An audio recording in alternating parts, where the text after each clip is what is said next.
back a ways. I was hired in the summer of 2007, and towards the end of the first year, the economy, without any help from me except my being hired to raise money, had begun to teeter, not to say tremble, on the brink of a precipice. It was a scary moment, and I was frightened because I had just been hired at Wesleyan and I was expected to raise money, and the whole world seemed to be collapsing economically all around us. And I turned to John Hughesdale, who was, as always, kind of model of reserve and calm, a kind of Zen master of wisdom. And I turned to him and said, John, what the heck, or something along those lines, what the heck are we doing talking about raising hundreds of millions of dollars for Wesleyan when the world is collapsing? And John turned to me and said, it's the perfect time to plan a campaign. Do you remember that? Do you remember that? I was so impressed! I was so impressed! I mean, I was so scared. He said, oh, it's ideal. This is perfect for you. Because it can only get better. So, we're here tonight to celebrate this first phase of our fundraising efforts. A phase that started, as I've been telling you, at a time if you were in your right mind, you wouldn't start a fundraising campaign. But if you're in a Wesleyan mind, a creative frame of mind, an unconventional frame of mind, it was, as John said, it's the perfect time to do it. And over the last few years, we have raised, get a load of this, $283 million in gifts and money.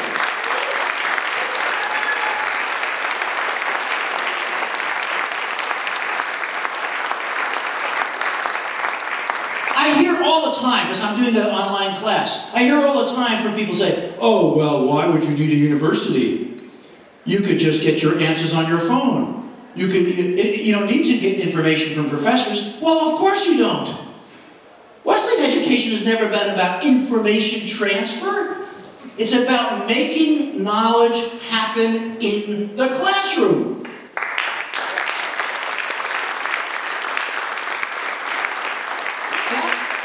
That's what our faculty do. In the College of Letters, in the College of the Environment, in the new College of Film and the Moving Image, in the College of Social Studies, they make knowledge happen. In the most traditional departments and in the most adventurous, new-fangled interdisciplinary programs. That's what this education has been about for a very long time. And so when I get to ask somebody to support that education, to support those students and those faculty members, I feel John Frank says to me sometimes, Michael, you're doing the Lord's work. I actually think I am. I think supporting a university that is devoted to liberal learning in a time like ours is absolutely crucial for preserving our culture as we shape its newest forms. That's the tradition. A tradition of avant-garde progressive education that has this quirky and lovely devotion to its past that is, I guess I hate to use this word, but I have to say it, unique in American higher education. And it's something I love asking support for. $283 million is a lot of money.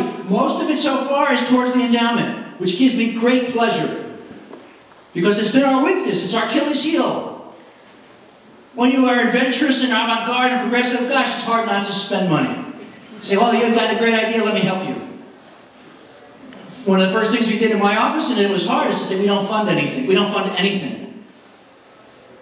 Somebody else can give the money. No more spending without budgets. No big capital projects. The faculty here and the staff took pay freezes.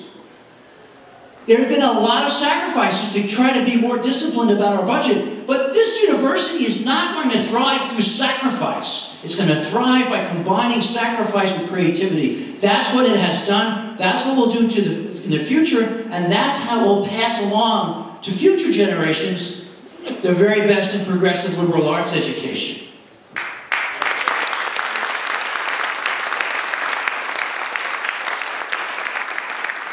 So we're starting this publicly now. You know me, I'm a quiet guy. I've been held under wraps for the last 6 years.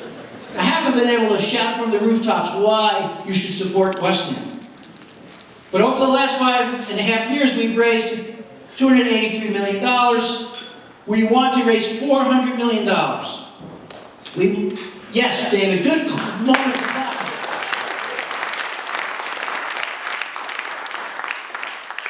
Why? Because a Wesleyan education is our cause. Because it breaks our hearts that we're not need blind. Make no mistake about it. I'll defend this decision every chance I get. But it breaks our hearts that we can't say we don't care about money.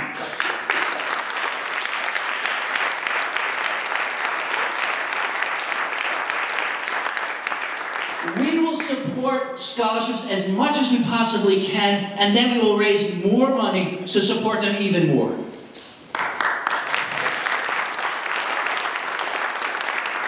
But they will be scholarships that last. They will be scholarships that are enduring because they're part of our endowment. And we will do this starting tonight, my friends, by going public with our passion and enthusiasm about Wesleyan. Why do we support Wesleyan? Because of the students you see around you tonight. Because of your own memories of how Wesleyan transformed your lives. Because of the politics of the place and the anti-politics of the place. Because of the art of this place and the athletics of this place. This is why we support Wesleyan. Not because of the president's views, or because of the chair of sociology's views, or because of the chair of the Board of Trustees' views. We support Wesleyan because of the people who have made this institution so great. And we support Wesleyan because we want to give students in the future a chance to have this kind of education.